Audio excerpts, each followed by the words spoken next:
एक बार एक बहुत ही दुखी व्यक्ति एक महात्मा के पास आकर कहता है, मैं अपने जीवन से बहुत दुखी हूं। मैं अपनी बीवी, बच्चों और अपने परिवार को भी खुश नहीं रख सकता। मैं अपने लिए भी कुछ नहीं कर पा रहा। कभी कभी तो मुझे अपनी जिंदगी को खत्म कर देने के भी ख्याल आते हैं। आप इतनी साधनाएं करते हैं, इतनी तपस्या करते हैं, क्या आप मुझे कोई ऐसा मार्ग बता सकते हैं जिससे मैं अपने बुरे वक्त से बाहर आ सकूं? मेरा बहुत बुरा समय चल रहा है। 2 वक्त की रोटी का इंतजाम करना भी मेरे लिए बहुत मुश्किल हो गया है।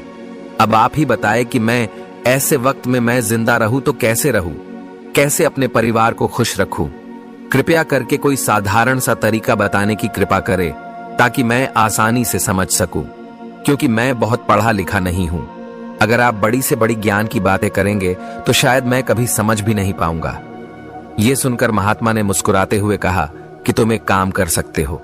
फिर महात्मा ने सामने की ओर इशारा करते हुए कहा कि उस ऊंची पहाड़ी पर एक मंदिर है और उस मंदिर के पास चींटियों का एक घर है जहां पर हजारों चींटियां रहती है।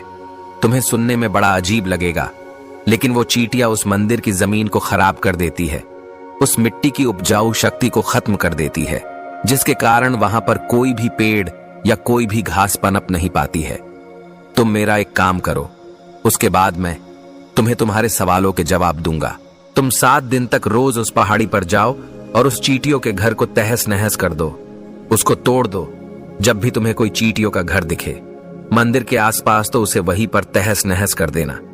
लेकिन याद रहे, घर को तोड़ने में कोई भी चींटी मरनी नहीं चाहिए। इस बात को समझने का प्रयास करते हुए वो युवक वहां से चला गया। शायद उसको कुछ समझ में नहीं आया था कि महात्मा जी ऐसा क्यों करवा रहे हैं। तो वो उन चींटियों पर अन्याय कर रहे हैं, उनका घर तोड़वा रहे हैं, उन्हें नुकसान पहुंचा रहे हैं। आखिर कौन महात्मा ऐसा करेगा? लेकिन फिर भी उस महात्मा की बात मानते हुए वो अगले दिन से ही पहाड़ी पर जाना शुरू कर देता है। जब वो पहले दिन पहाड़ी पर पहुंचता है तो देखता है कि बहुत सारी चींटियां अपना खाना जुटाने में लगी हुई है। सारी चींटियां कतार से चल रही है और अनाज के छोटे छोटे कण उठाकर अपने घर में जमा करती जा रही है। ये देखकर पहले तो उस युवक का मन कमजोर पड़ गया। उसने सोचा कि ये इतनी मेहनत करके अपना घर भर रही है और मैं इनके घर को तबाह कर दूंगा तो इनको कितना बुरा लगेगा। लेकिन फिर उसने उस महात्मा की बात याद करते हुए उस घर को तोड़ना शुरू कर दिया। जल्द ही चींटियों में हाहाकार मच गया। वो इधर उधर दौड़ने लगी। अभी तक जो कतार से चल रही थी अब वो बिखर गई और इधर उधर अपनी जान बचाने के लिए भागने लगी। थोड़ी देर में घर टूट गया और सारी चींटियां इधर उधर छुपने के लिए भाग चुकी थीं। ये करने के बाद वो युवक दुखी मन से वापस अपने घर पर लौट आया। उसका मन परेशान था, दुखी था, पश्चाताप से भरा हुआ था। फिर उसने अपने बिस्तर पर रात में लेटे लेटे ही सोचा कि अब तो उन चींटियों का घर तबाह हो चुका है, अब वहां वापस जाने का क्या फायदा होगा, क्योंकि चींटियों का घर तहस नहस करने के लिए महात्मा जी ने कहा था, जो मैं कर चुका हूं।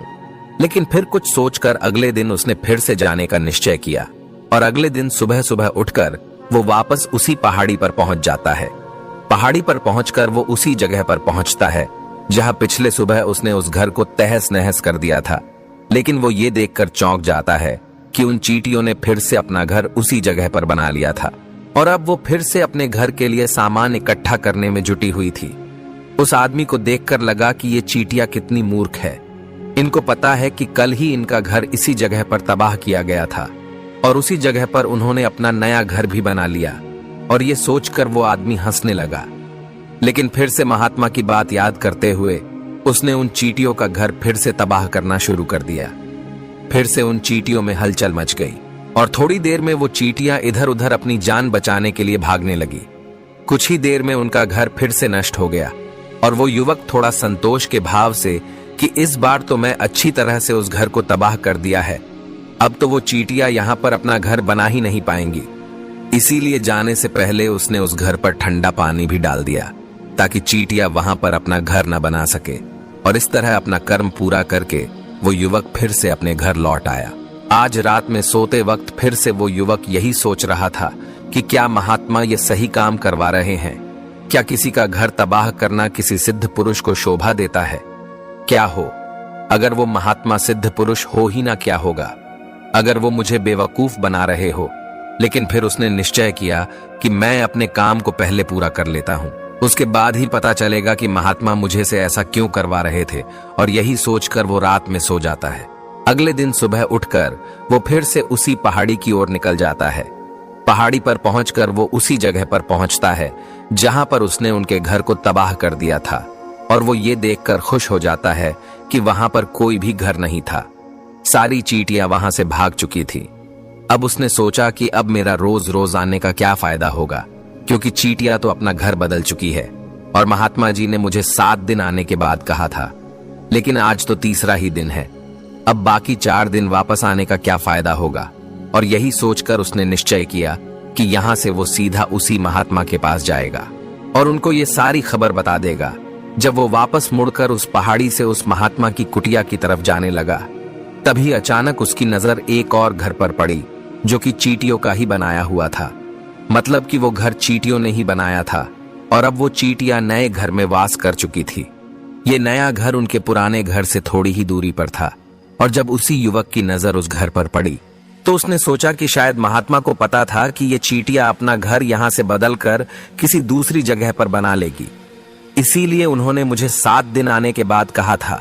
और ये विचार करके वो उनका नया घर भी तोड़ने के लिए पहुंच जाता है। जब वो वहां पहुंचा तो चींटियां उसी तरह अपने कार्य में लगी हुई थी। वो अपने लिए खाना इकट्ठा कर रही थी और अपने घर में जमा कर रही थी। जब पुराना घर टूटा था, वहां भी अनाज के कण बचे हुए थे, और चींटियां वहां से भी अनाज इकट्ठा कर करके वापस अपने नए घर में ला रही थी। अब यहां पर फिर से युवक का मन थोड़ा कमजोर पड़ गया, क्योंकि वो खुद भी कमजोर था, खुद भी वक्त का मारा हुआ था। इसीलिए उसके मन में उन चींटियों के प्रति दया का भाव उमड़ रहा था। उनके ऊपर उसे दया आ रही थी। वो चाहता था कि उनकी मदद करे, लेकिन वो उल्टा उनको नुकसान पहुंचा रहा था। लेकिन उस महात्मा की बात को याद करते हुए उसने फिर से उस घर को तोड़ने का निश्चय किया, और उसने इस बार बड़ी ही सावधानी के साथ बिना किसी चींटी को कोई नुकसान पहुंचाए वो घर तबाह करना शुरू कर दिया। वक्त थोड़ा ज्यादा लगा, क्योंकि किसी भी चींटी को नुकसान न पहुंचने की शर्त महात्मा ने पहले ही रखी थी। इसीलिए उसको बड़ी सावधानी के साथ उन घरों को तबाह कर रहा था। लेकिन आखिरकार उसने उस घर को भी तबाह कर दिया, और उस घर को तबाह करने के बाद वो बड़े ही दुखी मन से, इस बार वो पहले से भी ज्यादा दुखी था, क्योंकि उसने उनका नया घर भी तोड़ दिया था। वो उन चींटियों को बसने ही नहीं दे रहा था, और वो अब अपने आप को शैतान या दानव समझने लगा था। लेकिन फिर भी उस महात्मा की बात को मानते हुए वो अपने घर पर दुखी मन से वापस आ गया। रात में सोने से पहले एक बार उसने फिर से सोचा कि मैं कितना बड़ा शैतान हूं, कितना बड़ा दानव हूं। पुराना घर तो छोड़ो, मैं उन चींटियों को कहीं भी बसने के लिए कोई जगह ही नहीं दे रहा हूं। वो चींटियां मेरे बारे में क्या सोचती होगी? वो कितना बड़ा दानव होगा उस परमात्मा को जो मेरे द्वारा ये काम करवा रहा है। लेकिन फिर भी उसने अगले दिन जाने का निश्चय किया, और अगले दिन सुबह सुबह वो फिर से वहां पर पहुंच गया। वो ये देखकर फिर से आश्चर्यचकित रह जाता है कि इस बार चींटियों ने एक और नई जगह पर अपना घर बना लिया था। वो तो पहले से भी ज्यादा ऊर्जा के साथ काम कर रही थी, और उन्होंने एक रात में पहले से भी बड़ा घर बना लिया था, और अब वो फिर से अपना अनाज और खाना इकट्ठा करने में जुटी हुई थी। ये देखकर उस आदमी को लगा कि ये चींटियां किस मिट्टी की बनी हुई है।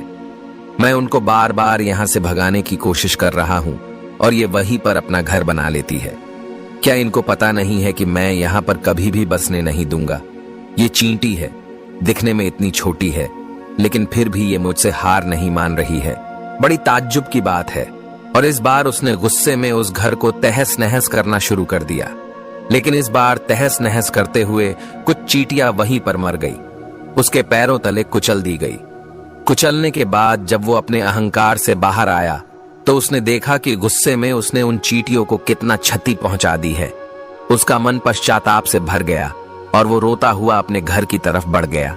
रात में सोते वक्त उसने सोचा कि मैं उन चींटियों पर बहुत ज्यादा अत्याचार कर रहा हूं, अब इससे ज्यादा अत्याचार मैं नहीं कर पाऊंगा।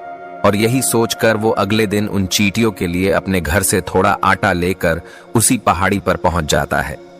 आज उसके मन में उन चींटियों के प्रति श्रद्धा का भाव था, दया का भाव था।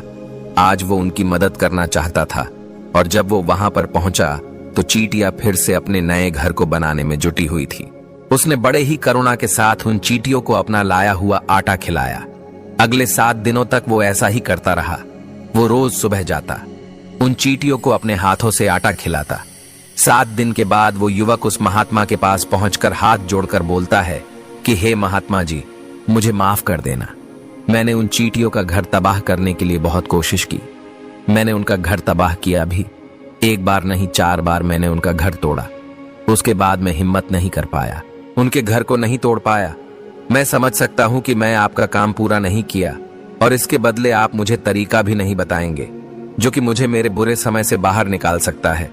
लेकिन मुझे इसका कोई परवाह नहीं है। मुझे लगता है कि मैंने जो किया वो सही किया, इसीलिए मैं आपसे आज्ञा लेकर वापस जा रहा हूं। कृपया मुझे वापस अपने घर जाने की आज्ञा दीजिए। ये सुनकर महात्मा ने मुस्कुराते हुए कहा कि अरे बेटा, कहां चल दिए? रुको तो सही, जलपान तो कर लो। थोड़ी देर ठहर जाओ, उसके बाद चले जाना। और ये कहकर वो महात्मा उस युवक के लिए पानी लेकर आते हैं।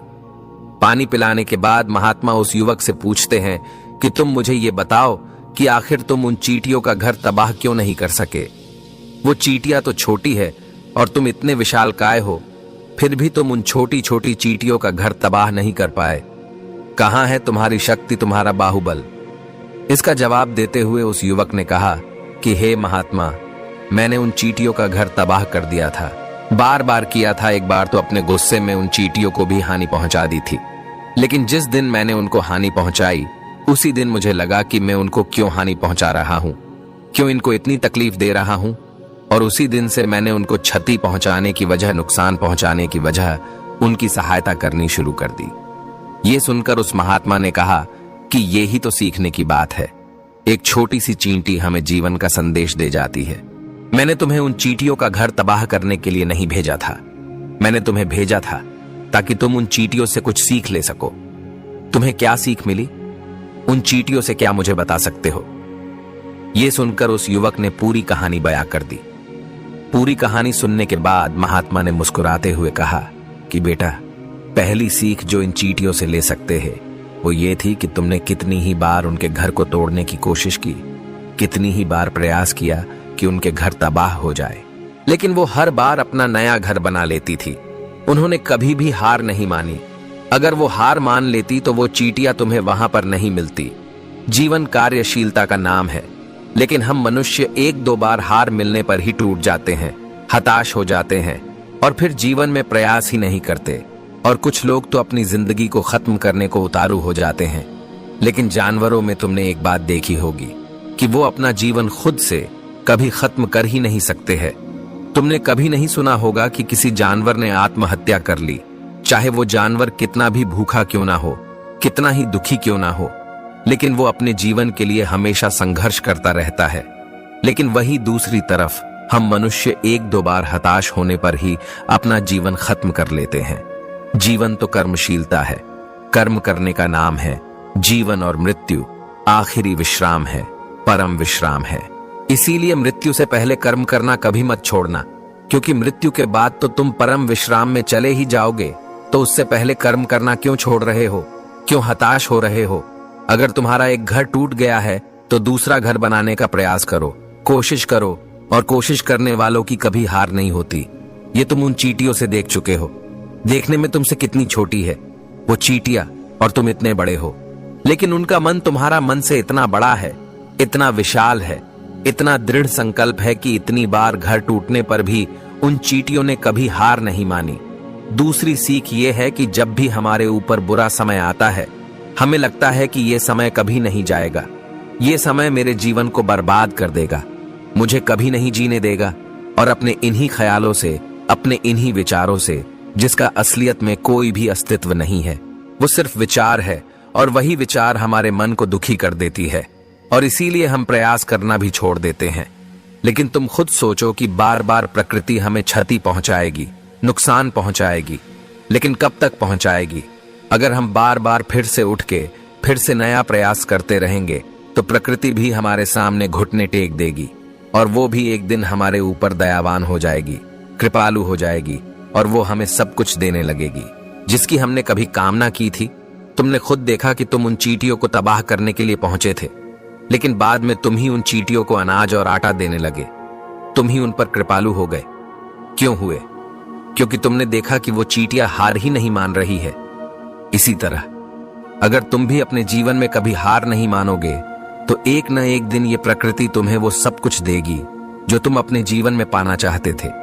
इसीलिए 2 सीख याद रखना, कर्मशीलता कार्य करते जाना, और दूसरा कि एक न एक दिन प्रकृति तुम्हारी उस कर्म का परिणाम तुम्हें जरूर देगी। तो दोस्तों, मैं आशा करता हूं कि आपको इस वीडियो से काफी कुछ सीखने को मिला होगा। तो फिर मिलते हैं अगले वीडियो में।